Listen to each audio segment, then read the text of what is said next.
G'day, welcome to This Week in Downhill. Yeah, these videos I'm trying to post every week or so. I skipped last week because I was at GRC and I had a bit of a cold afterwards, so it's been 2 weeks.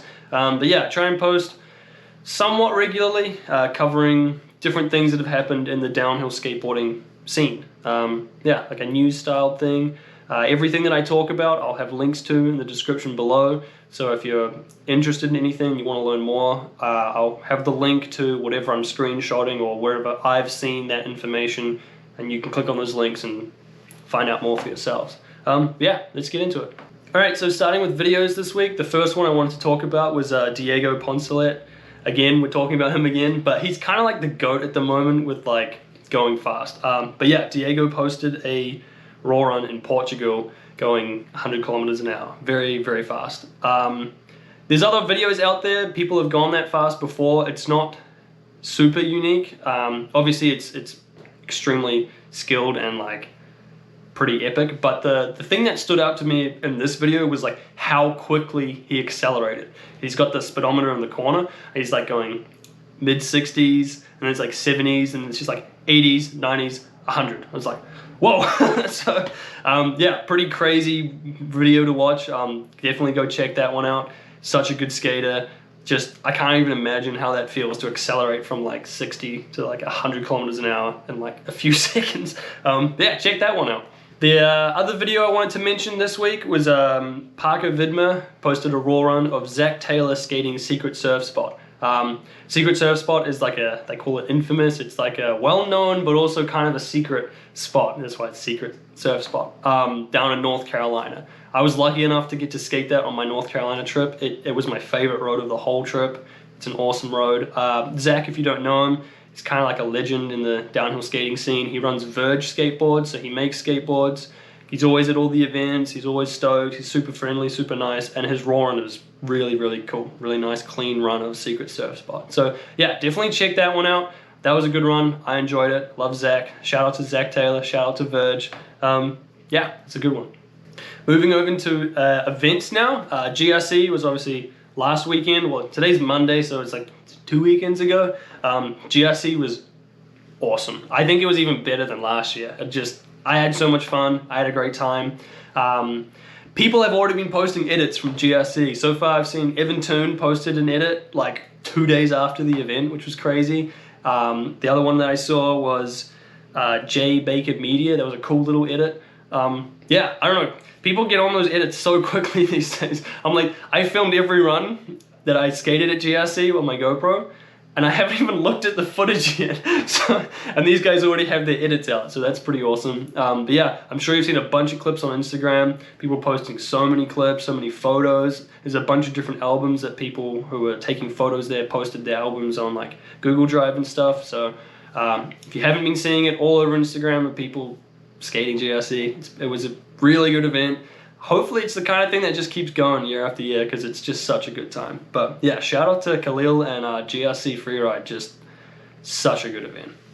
Tepe has been, I guess, informally announced. K-Rhyme's Downhill Events just posted on Facebook that Tepe, the road, has been repaired, and they announced that the event's going to be March 28th to 31st next year. So that's very exciting. Tepe is one of the big downhill events in California. It's a great road.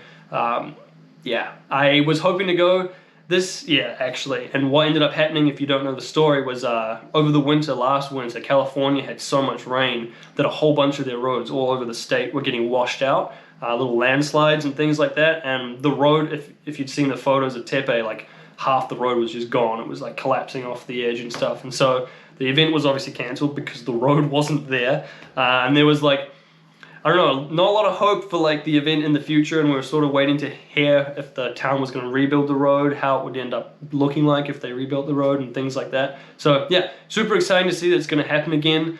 I don't know if I'm going to be able to make it, but that's definitely high on my list of like events to try and get to next year. So keep an eye out for that one, and more information to come, I imagine, over the winter months. Eli Miloff, I think is how you say his name, hit me up on Instagram, invited me to an event up in Ontario, Canada.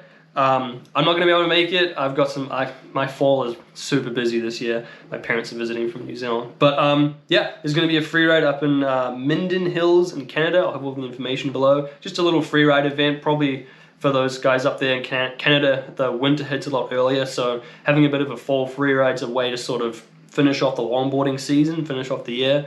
Yeah, if you're in Ontario, I guess some of the northern states of America, you can kind of get up that way. Sounds like a pretty cool event to get to. And the last thing in sort of event related news, Dirt Farm Freeride posted on their story a few days ago, just like putting it out there like, hey, we're going to be doing Dirt Farm Freeride again, saying that the brewery is super stoked. Yeah, so that would be a cool thing. That's going to probably be early spring as well. Yeah, that event was awesome, even though it was wet. It'd be kind of crazy to see that hill in the dry, like what everyone ends up doing. Some people were gripping it in the wet, so it could get kind of fast in the dry. But yeah, Dirt Farm was a great time. I have a video on that too. I might link that below and you can check out that. And keep your eyes peeled for more information to come for Dirt Farm Freeride.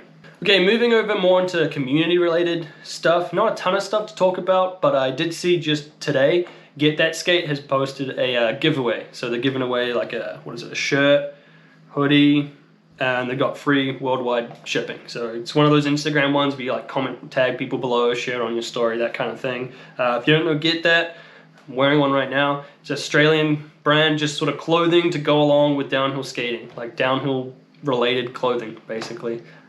Yeah, those guys are killing it. Giveaways are always cool, so go check that one out on Instagram. Also in community related stuff, I'm classifying it as a community thing because I'm interested to see what downhill skaters think of this. There's a company called Viberide. If you haven't heard of them, I've been being spammed by their ads. Their marketing is going crazy. But on Instagram, YouTube, Facebook, I keep getting ads for this company that's making longboards with brakes. It's like this big deal. They have a brake on their board. At first I thought it was pretty cringe, like the way they were trying to bomb hills and be like, look at us, we have a brake now, we can go down hills. Kind of crazy, like kind of weird. And then like the marketing is very Gen Z kind of vibes, which I find a little bit cringe, but you know, that's one thing. But I've been thinking about it and I feel like it's probably a really good transition for people cruising, getting towards downhill skating. Like I feel like there's going to be a bit more of a natural progression for people riding flexi cruisers. Maybe they go down a hill, get scared, buy the brake board, use the brake board and go, I actually want to skate down the hill properly, and then get into downhill skating. Yeah, let me know, have you been seeing the ads for that? What do you think about it? Do you think it's just cringe and really dumb, or do you think like what I'm saying about it being a good sort of stepping stone into downhill for new skaters? I don't know, it's the kind of thing, I haven't seen many downhill skaters talking about it, so maybe talk about it in the comments, see what you think. I'm still on the fence about it, but it's definitely interesting. Anyway, finishing off with some gear-related news. Powell just posted that they're going to have another batch of paster wheels. I've actually got some here. Small batch.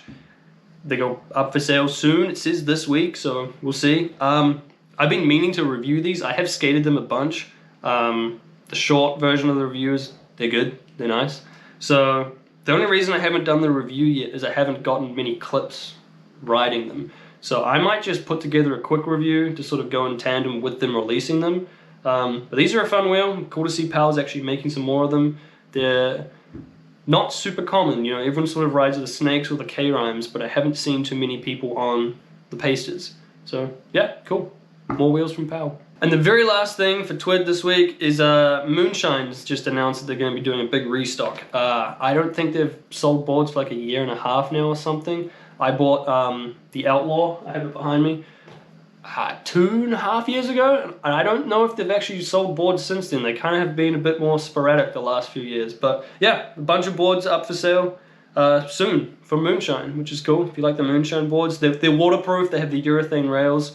Yeah, definitely a high quality construction, sort of like alright boards and shapes and stuff. You can actually check out my review for the Outlaw that I did and see what I thought about that. But yeah, some more boards from Moonshine. Yeah, that was This Week in Downhill. Let me know what I missed. I'm sure there was a ton of stuff, being 2 weeks. There's probably heaps of stuff that was interesting. Chuck it in the comments below. If you have things you want included in next week's video or whenever I do the next video, hit me up on Instagram, chuck it in the comments. Yeah, and let me know what you think about the Viberide. brand, the longboard with brakes. I am pretty interested to see what other people think about that. So yeah, thanks for watching. If you're enjoying these videos, feel free to give it a like. Let me know how I'm doing. I accept all kinds of criticism. I'm trying to, you know, make this a thing that works and is actually helpful for people. But yeah, if you like the videos as well, consider subscribing. But thanks.